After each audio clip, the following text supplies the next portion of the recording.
No matter who you are or where you go, heading outside is always worth it. Welcome to Humans Outside, where we're using the Humans Outside 365 Challenge to build a life around spending time in nature while learning from fascinating outdoor-minded guests. I'm Amy Bouchatz. I've let curiosity be my guide as a journalist for 18 years.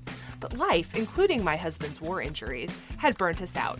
So we moved sight unseen to Alaska to see if a change of scenery and new focus on outdoors was just the shift we needed. Since September 2017, I've spent at least 20 consecutive minutes outside every single day, no matter what, to explore how nature can change my life. Ready to hear from experts and outdoor lovers who make heading into nature just a part of who they are while we work to do the same? Let's go! I never spent much time thinking about whether I was interested in conservation or keeping my impact on the natural world around me low until I started spending a lot of time outside. Sure, I was interested in being a good Earth citizen. I recycled, I didn't litter, but that was about the extent of my thought. And then I started spending a lot of time with nature. And of course, how I felt about it changed.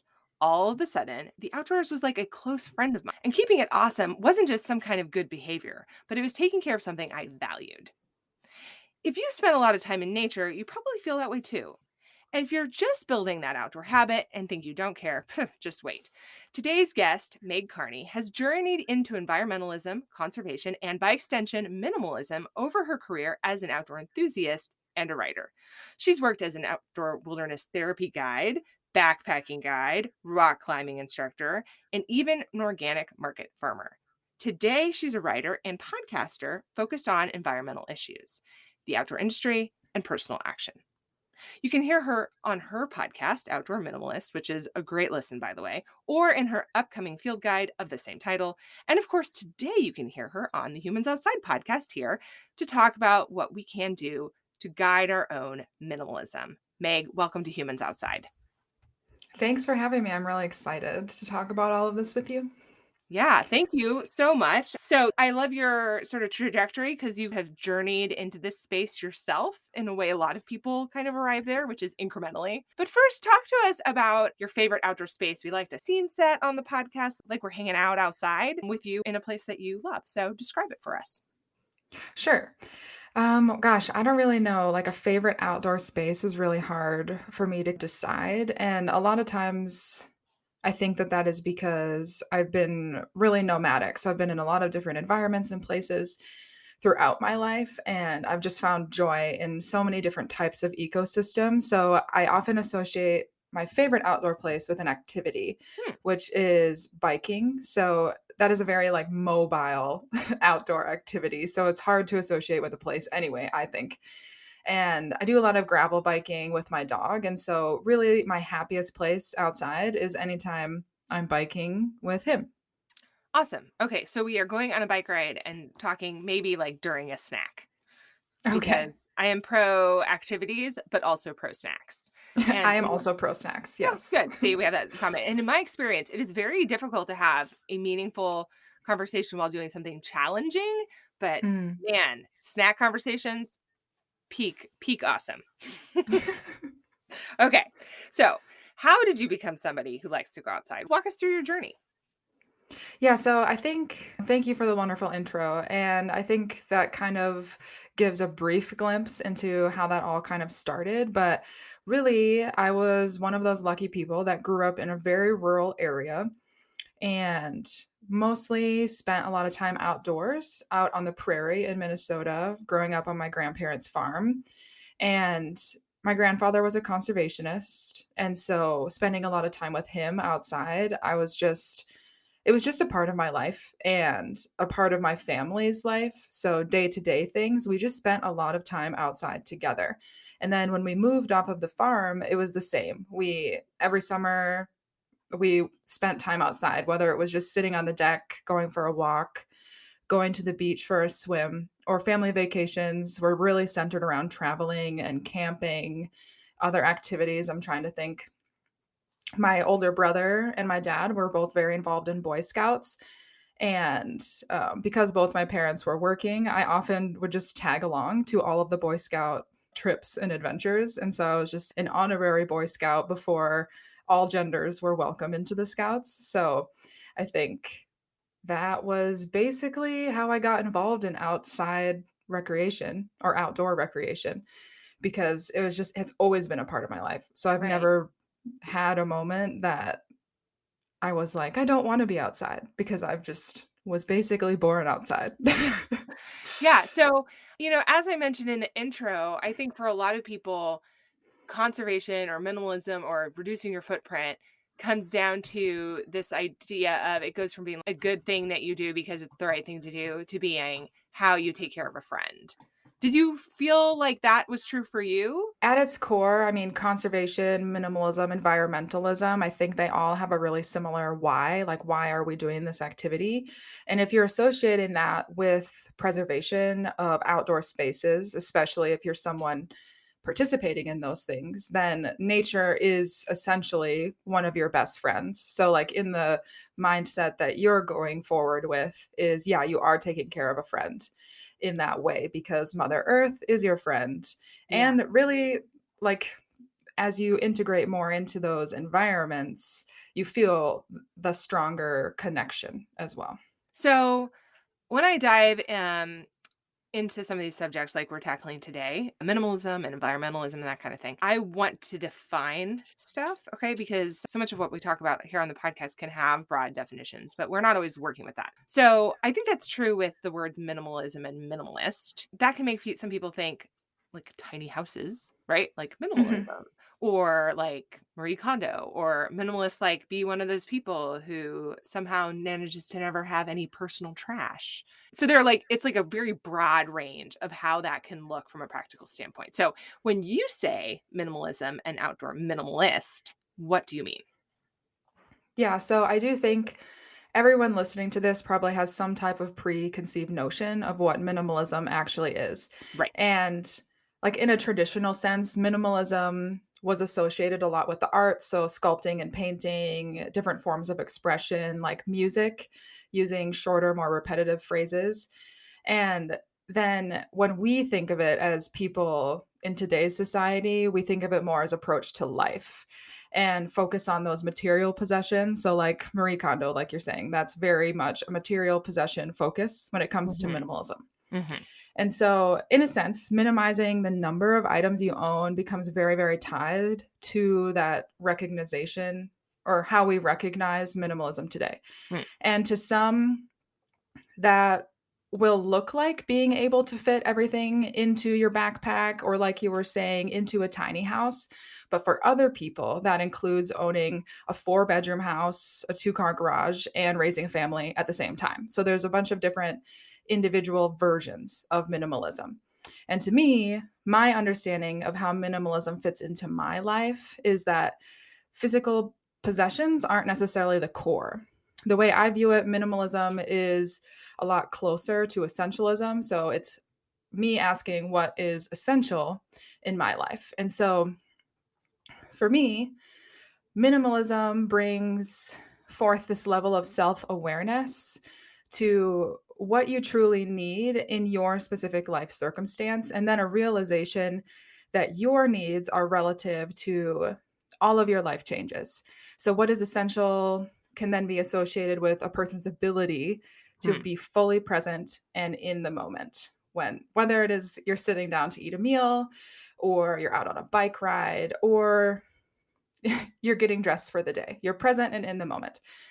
And basically, without being too ranty here, what I mean by this is like consumerism for many of us is an escape from reality, and we use it as a distraction of excess to hide from other things that might be stressing us out in our day to day life. And a mindset of minimalism is what can gradually push you from feeling like you should consume more or you need to consume more. And it becomes an evaluation of your needs versus wants. And so you're shifting from feeling like something other, or I'm trying to think how to say this. You're shifting from feeling like something other than your own being can make you feel fulfilled. Hmm. And as I've continued to grow and learn in the journey of minimalism, because I don't think there's really an endpoint for me on this in this space, is I now see minimalism as that self-discovery that is bridging my ability to identify necessity while pairing it with intentionality in my own self-expression. And Hmm. so my foundation here is outdoor minimalism, just because that is what applies best to my life, because outdoor recreation is so integrated. And that is like my day-to-day activity, I guess is what I'm trying to say. And in Yeah. writing the Outdoor Minimalist book, I did actually end up writing a more succinct definition of what an outdoor minimalist is. And I'll read them quick. There's two parts. So, an outdoor minimalist, defined in my book, is an individual striving to minimize their impact in their relationships with nature, and one who consumes thoughtfully and only what they need, leaving the wilderness better than they found it. Hmm. So there's a few layers there. And some of the listeners may recognize like parts of that definition coming from different areas.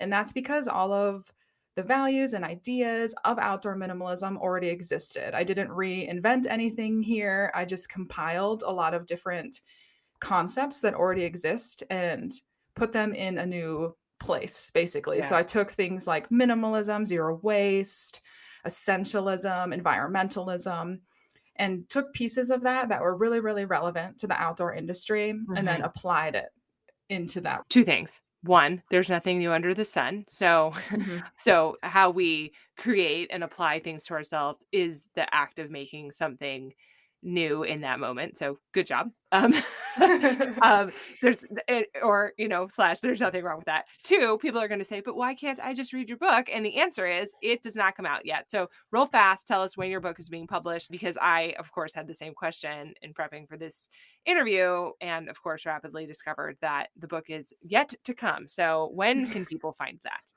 Yeah, so pre-orders are available for the book, but the book is not hitting any shelves until September 1st of this year, so 2022. And if And the book interests you, pre-orders to an author, I can tell you, do matter. So feel free to pre-order it. yeah, and that was kind of the genesis of the podcast as well. It was like I knew that the book was a long ways out, but I was really passionate about these ideas and kind of wanted to keep the conversation going. So a lot of the concepts in the book are discussed in the podcast, but in a broader light. We like to be very, very practical here on this podcast. So we're going to talk about that here in a second. So, like minimalism in the definition that you just gave can be also very broad or very narrow, right? Because it's really led by how you interact with what you're doing. But it can also still be a little scary sounding because it can sound like especially if you default towards being somebody who buys things new or who I know one of the things that people tend to do is sort of over gear in terms of like they don't know what they need so they get everything. That can be a little scary or people maybe think about it in terms of being like reducing that footprint, like lean towards that part of the definition and then they feel guilty because the response when you're not doing that is say, "Oh man, like I really appreciate the ability to use plastic silverware when I want to, and that doesn't sound like that fits in there." So like, is there like what's a happy middle ground for people who are just getting started with this idea? Well, really it's all about your current lifestyle Mm, and areas of change that you're able to identify and sustain. And mm, so I think for a lot of people, especially when they hear the phrase zero waste, that can right. be really jarring and overwhelming because we do have those images of a lot of the zero waste activists or influencers that are like, the last 5 years, I have created only waste that fits in this tiny mason jar. And for a lot of people, that is not realistic. That's not approachable. I think there's value I mean, in it's that. cool, Yeah, yeah, there's a but lot of value to that. But it creates a barrier, I think, like a big barrier to entry where I think minimalism is a little more approachable because it feels more like easier to personalize, at least. And I think because our culture is so focused around consumerism and consumption, it's kind of impossible for people to do a hard stop and mm, cold turkey, I'm not going to buy anything. It's Right. just that is a scary thing to just all of a sudden you're making all of these changes. When you're approaching minimalism or zero waste, whatever you want to call it, a lot of it has to do with building new routines and habits. So you can really think about any type of habit that or behavior you've had to change before in your life. And for me, that usually looks like sitting down, doing some type of evaluation, assessing things in my life, and then identifying goals that I deem essential. And Hmm. so when I think of that, I'm trying to think of a current example. So like at the start of 2022, I wanted to reconstruct a better morning routine, something that would set me up in a better mindset for the day. So a couple of things in that where I want to stay off my phone for the first 45 minutes of the day, do a short stretch or yoga session, and then journal or work on therapy homework. And for me, if I were to all of a sudden say tomorrow, wake up and be like, every single day, I'm going to do these things. And if I were to add all those things up, it'd maybe take like 2 hours or something. That's not Right. realistic for me. Right. I'd maybe last 3 days if I'm being optimistic, and I'd get really burnt out. And so you have to build up to any type of change. And so maybe that means I'll stretch for 10 minutes and I won't be on my phone then while I'm stretching and making coffee. And then instead of journaling at first, I'll just sit and have coffee with my dogs like I have been doing. And then I can add other things later. And it's the same thing when you want to make Mm. other lifestyle changes. So, say you are identifying where waste is in your life. And in episode 22 of my podcast, I talk about how to do a waste audit. And that's kind of what I'm going to talk about here is say you track your kitchen waste specifically, since a lot of our Hmm. waste is coming from food packaging. And you Yes, it does. yes, so much of it. And you identify, okay, a lot of my food packaging waste is coming from Salad they bags. yes, there, that's a good example. My Salad food bags. waste is like doing a conga line before my memory eyes right now while you're talking. So just like all of my like little Yes. plastic packaging is like doing a little dance. Okay, keep going. Yes.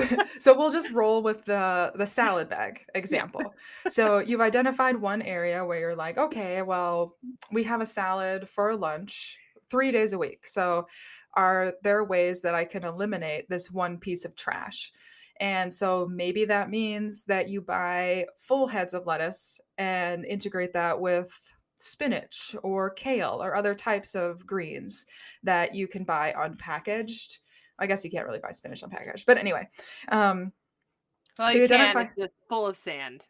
yes, maybe you grow it in your garden, I don't know. So you can then integrate that. So, like next week, I'm going to buy heads of lettuce and cut that Mm, up ahead of time and store that in mhm, my fridge in containers I already have. So then you cut those bags out. And then say you mm. do that for a month. And then you can identify a new area of waste. And maybe that is sparkling water cans. Why are you talking about the things I love? I also love sparkling water, and a friend of mine was doing kind of a purge on their kitchen appliances because they're remodeling their kitchen, and so they were trying to find people to give away appliances they didn't use anymore too. And I lucked out, and I got to be the friend that got the Soda Stream because she's like, "You drink so much sparkling water." I was like, "Wow, thank you for cutting all of this waste out of my life for me." Yeah, yeah. So I'm feeling a little convicted right now. Keep going. so those are just like a few minor examples, but then I think as those things become a habit and you feel that's more second nature. You're practicing it daily and you no longer really have to think about it. Like when you go to the grocery store now and you're going to be making salads, you're just going to gravitate to the non-packaged Right, options because that's right. something that you have built in and that's something that you've created as a habit and Yep. it won't be something you overthink as much. Yeah. Yeah, so, I mean, you're, like, singing the song of our people here on Humans Outside because what you're talking about is exactly what we talk about with building an outdoor habit. So, when we talk about deciding that you wanna be somebody who spends time in nature every day, we're talking about adding a habit to and some of the very practical basic steps of that are to, like, pick what you're gonna do and pick something that you'll actually do, which you just touched on, because if you say, "I'm gonna go outside for an hour a day," probably not every day. I mean, you might do it some days, but it's not going to work out every day because life happens. And although it's a fantastic goal, or if you say that you like any sort of these laudable big goals, it's so much simpler just to start small with something that for a fact that you can actually do, as you're saying with your morning routine, and scale it in. And then once you have a handle on that and it becomes that second nature, like I don't even think about when I guess there are some days that I'm busy that I do think, "Okay, when am I gonna go outside today?" But I never forget to go outside. I think that's the difference. There's never a day that I get to the end like, "Oh, crap, I did not do that today." There are days that I go through the day like, "I'll do that later. I'll do that later. I'll do that later." But it's always in my mind that I need to do it. And then by the end of the day, I'm like, "Oh, man, later is now." It's like, and usually that's when the weather's bad, right? Like, "Oh, it's really windy. Let's wait until the wind dies." And we're waiting and we're waiting, and now it's nighttime. So that still happens, but I think that there's really something to be said for using the things you already know about habit to impact other parts of your life. So when it comes to a minimalist habit, um, in your life that's already building this habit about going outside, maybe that's the next step. Maybe it's not extending your outdoor time, although that's a great next step too. Maybe it's thinking about how this habit that you've had of going outside every day is now impacting the rest of your life and cutting yourself off from the cans of seltzer water, which I mean, why do we keep talking about me? It's rude. So oh, I okay, the listeners know that I'm dry.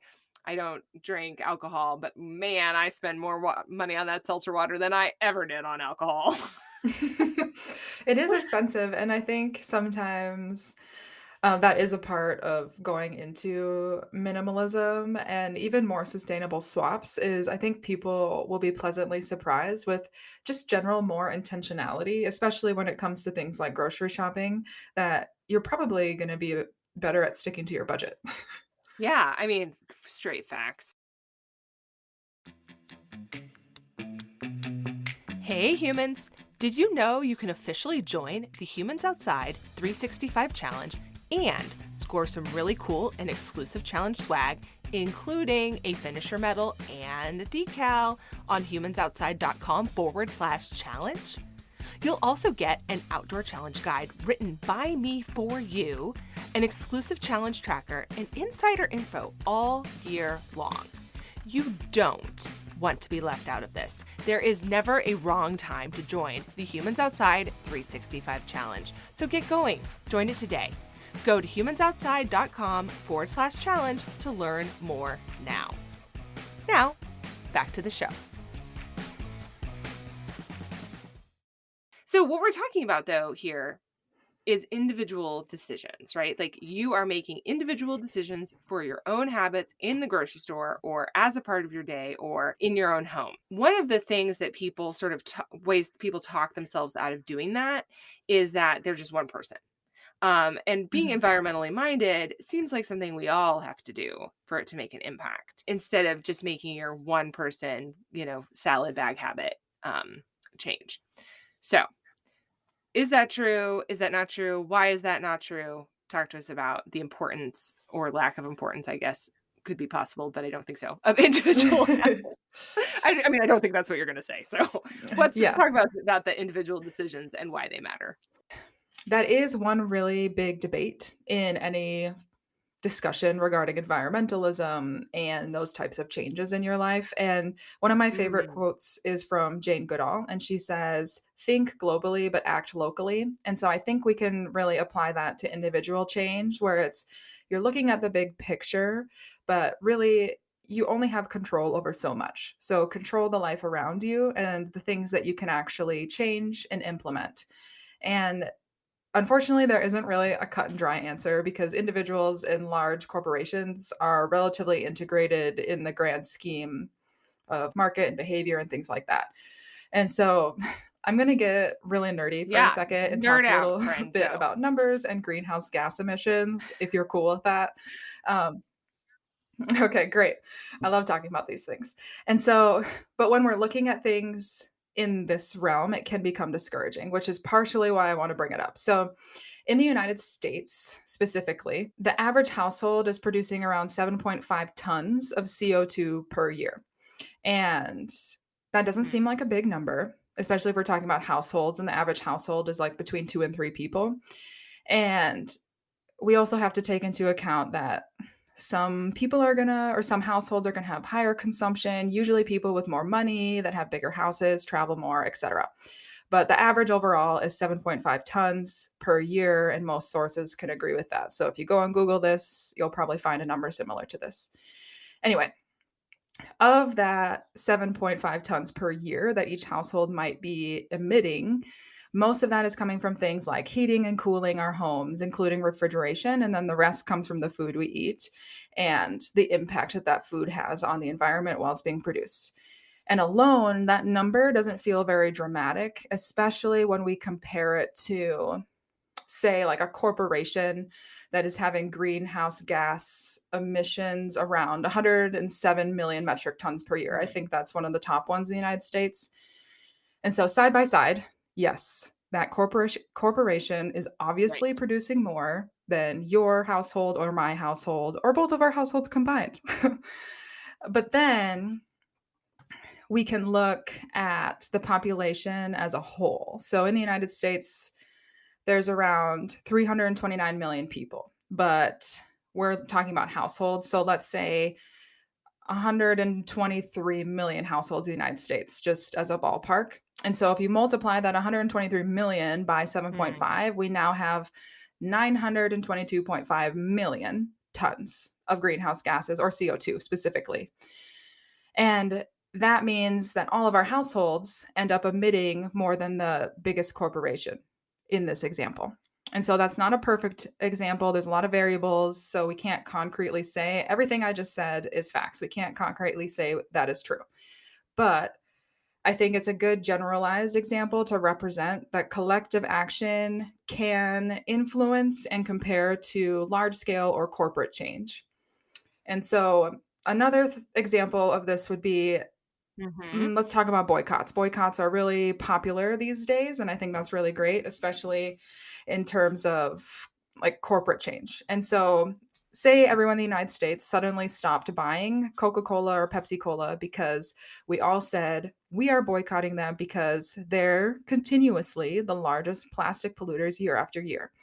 And so, if that boycott continued, maybe it spread across the world, wouldn't you think their dramatic loss in revenue would Mm. influence some type of change? Maybe they Mhm. would sell in aluminum only, strictly aluminum instead of plastic. And aluminum is an easier to recycle material.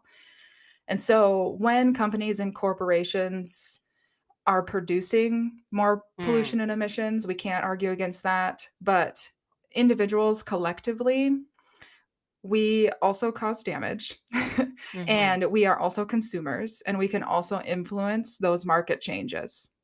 And so I would say that individual change does matter, but it can feel discouraging if you're only looking at yourself. And so you need to think larger scale, but then make changes individually. And if people want a more concise and like evaluative picture and answer to this question, without me rambling on and on and on, I recommend checking out Mm. the podcast How to Save a Planet. They have an episode called Is Your Carbon Footprint BS? Mm. And they go into a lot of detail and they compare it side by side. And so you can kind of have a better understanding and grasp of that. Yeah, that's great. And this really dovetails into the next thing I wanted to talk about. So we've already pretty much touched on this, which is working with the outdoor industry or with all industry, I guess, to keep a minimalist focus. But I think the outdoor industry is particularly interesting to talk about on this point because theoretically we're all trying to do the same thing, which is go outside and use the outside. We all need to eat dinner, so making a dime is not a bad thing because it enables you to buy said dinner and your bags of salad. But but um, at this flip side, there's a lot of industry behavior that's not environmentally minded. Like it's just towards making a dime and not towards preserving the use of the thing we all like to use. Mhm. So is there maybe a pullout from what we just talked about specific to the outdoor industry, or is it a continue? Because you used, beverage bottles as an example. Is there an example of how to do that with the outdoor industry that maybe has an impact because it's not the it's like smaller? I don't know what I'm trying to ask, but you tell me. Yeah, no, I think I understand your question. But like you said, the outdoor industry, it's still an industry and it's largely driven by economics. So Right. we have companies that represent sustainability and create wonderful models for others, and we need more of that. But at the end of the day, people still need to put food on the table. They are running a business, and so they're trying to sell consumer goods. And I think um, when we are considering those things, we do have to come back to some type of mindset. And we do have to consider what is really fueling your outdoor adventures? What is your why? And keep returning to that. So, why do you love being outside? Why do you pursue these adventures? And for most of us, that's because it makes us feel connected to ourselves and nature. But then as you are getting more and more integrated into outdoor recreation, then you'll also begin to consider like, what if those landscapes no longer exist? What if there's less access like there is becoming now? And what if we simply run these landscapes to the point of no repair? Then what is the point of a fancy new ski jacket? What's the point of getting a new bike? What's the point of any type of gear when there's nowhere to use it? And so the outdoor industry, still in pursuit of selling to consumers, but I think a lot of our conversation around environmentalism is largely focused on things like leave no trace, which is very essential and very important. But we're focusing a lot on simply how we recreate and not what brings us to the recreation, not how we're getting outside, like our transportation to get there, not the things we're wearing or the gear we're using. And I believe that needs to be more of the focus of conversation. I think we need to keep the conversation going, but I think we could shift it more to talk about what is the impact of those consumer goods? What is the impact of the gear you buy? And as consumers, we can ask ourselves those questions. We can ask, like, is this jacket going to last me 10, 15 years? Or is there some type of planned obsolescence that's requiring me to buy a new one in 2 years? Can I repair or repurpose those items? Are companies need to be putting these types of models into place that allow for recycling, reusing, repurposing instead of just extracting more virgin materials, because unless we're treating them like finite materials, which they are, then we're going to use them all up. And so there's a lot. I feel like I'm really ranting right now, but there is a lot of positives happening, a lot of positive changes. But I think until we focus the conversation specifically on the damages happening around production in the outdoor industry, then I'm not sure we're going to really be able to preserve or conserve a lot of natural spaces. And if you want a more specific example, we can talk about petrol-based materials or textiles like polyester, because that is a really commonly used material in a lot of our outdoor clothing. It's used in a lot of other fabrics, like for backpacks, tents, polyester and nylon. And those are a synthetic material, right? But there's a reason that we use them so much. They're extremely durable and they have all of the qualities that we really need to get outside and really want. So, most of the time, they're generally moisture wicking. Like I said, they're very durable. They're generally easy to clean. There's so many good qualities about them. But something that's interesting is in the world of textiles, polyester hasn't even been around that long, maybe 80 years or so. I think it was invented in 1941. And then it didn't become popular until the 70s. But now, if we're flashing forward to today, about 60% or maybe a little more of all of our clothing in and out of the outdoor industry contains some type of polyester. So that includes blends. And that type of growth in an industry seems crazy to me, but there's a reason for that beyond the durability, and that's because it's cheap to produce and it's more accessible to produce. And so if you're starting a company in the outdoor industry, maybe you want to make more sustainable hiking pants or something like that. It's going to be easier for you to start if you are making those pants out of polyester or some type of polyester blend, because it's easier to source. It's cheaper to produce. So you probably creating more revenue for yourself versus going after some type of natural fiber that in the long run has a lower impact. It's not having an impact, a negative impact on the environment during every stage of its life cycle. It's just more sustainable in general, but it's going to be harder to source. It's going to be far more expensive, and it's going to be harder to sell to consumers because we've been told polyester is the go to. Like that is what we should want. And since the outdoor industry specifically, it's like a 374 something billion-dollar industry. There's a lot of influence there. There's a lot of damage that can be done, either positive or negative. And so consumers in the industry can push for more change with established companies, and then Right. companies and corporations can also influence change in and out of the outdoor industry by being kind of a front runner, being like, this is no longer acceptable. And this is the change that I want to make and that we should be making because we care about these spaces.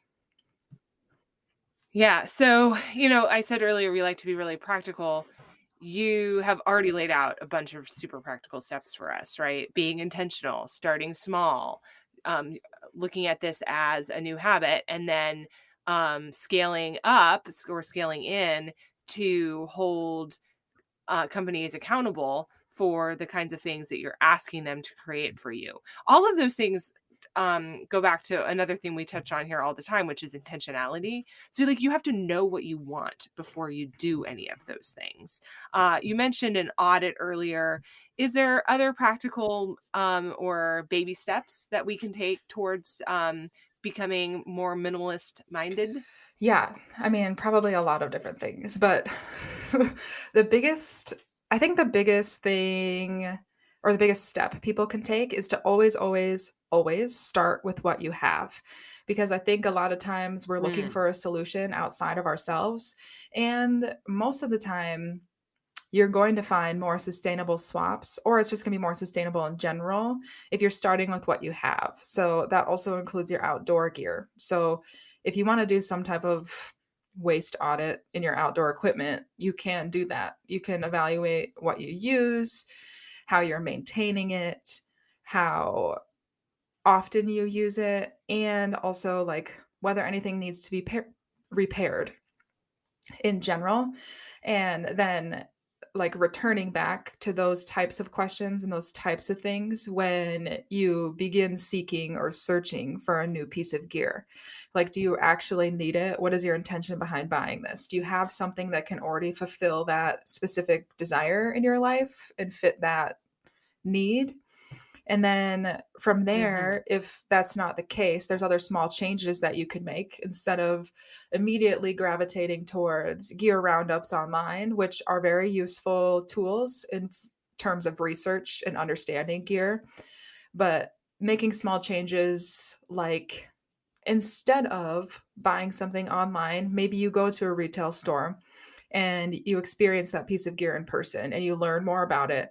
And then maybe you find a consignment shop near you and check to see if they have something comparable to the new one there. And so like it Mhm. takes more effort. I will say that making these types of changes takes more effort, but there are ways that you can get around buying something brand new and that will help divert things away from the landfill. And then other really practical things in terms of minimalism, I would say, is to find community and build community because having those Mhm. people as resources, because everyone's kind of in a different stage, can be really influential. Because if you're not sure what to do with something or how to dispose of something or where to go for any question really, like you will have a community, whether it's digital or in person, that you can talk about those things and talk about your struggles and you can feel less alone, and it keeps the conversation going, which I think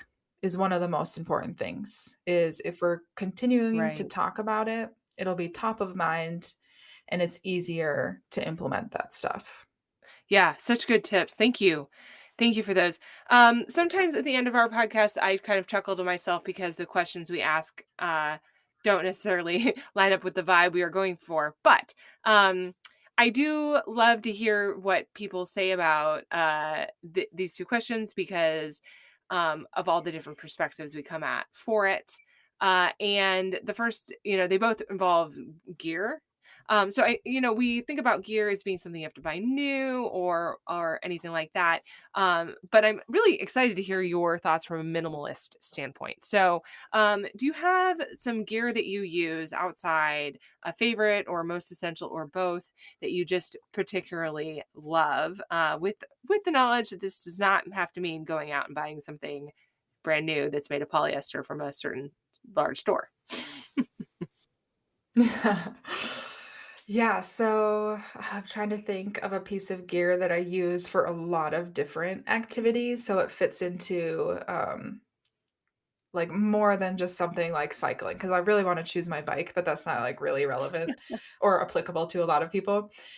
So I would say this is not something that I bought used, actually, so it might be interesting to people, and it is, an adventure towel, and the company is called Lava Linens, and they have a bunch of different sizes of towels, but they primarily use flax linen. I think some of their other materials are hemp, and both of those are natural materials. But the towel itself, I think I have the mini everything towel. I think that's what it's called. I could be wrong. Mm. And it is like a very packable towel.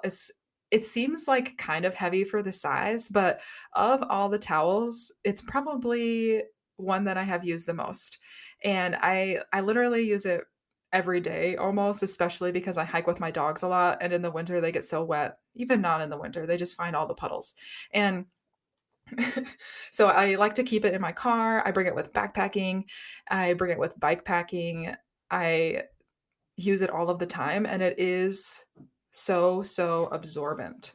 Like, it blows my mind. I have 3 dogs, 2 of them are huskies, and one of them, he gets wet all of the time, and I used to have to use, like, 2 full size, like, regular cotton towels to dry him off, and now I can use this, like, little travel towel to dry him off, and it just blows my mind. So that's my favorite piece of gear by far, and it seems random, but I think outdoor people use towels more than they think. Yeah, also, I think that the best gear recommendations I've heard when I ask this question are supremely beautifully w um, practical, right? Like, Mhm. it's their items like the towel you're talking about, that can be used in all sorts of circumstances or across maybe it's like a wide variety of activities is the lean on there, right? Like, um, Mm, mhm. I sort of infamously am in love with these, puffy pants that are, they're like a puffy jacket, but they're pants, okay? And, partially because I live somewhere very cold and because we like to spend a lot of time outside, I use those so often. I I use them when we're camping. I use them when we're not camping. I just keep them around and I do not hesitate to put on those pants. And so you might think of those as being like an outdoor item that you use when you're you know, chillaxing at the top of a mountain or only staying in a cabin or something. But that's not at all how I use them. Um, and the towel kind of goes the same way, right? Like maybe this is marketed as like a campsite towel or whatever. I mean, I don't know, but that's I could see how that would be a thing. And you're like, no, it's like in my car, it's in my garage, like it's here, it's there, it's everywhere. And it's the Roy Kent of towels, and so you really use this thing, and that's what makes it a minimalist item for you. If I bought that towel and I never Mhm, used it, it would not be a minimalist item for me. It would be just mhm, another piece of gear, right? And that could go for anything. So I think it comes down to like how are you using stuff and are you being here's that word again, intentional about what it is that you're purchasing to make sure that it is actually worth having. So I think that's a very cool recommendation. Thank you. Um, mhm.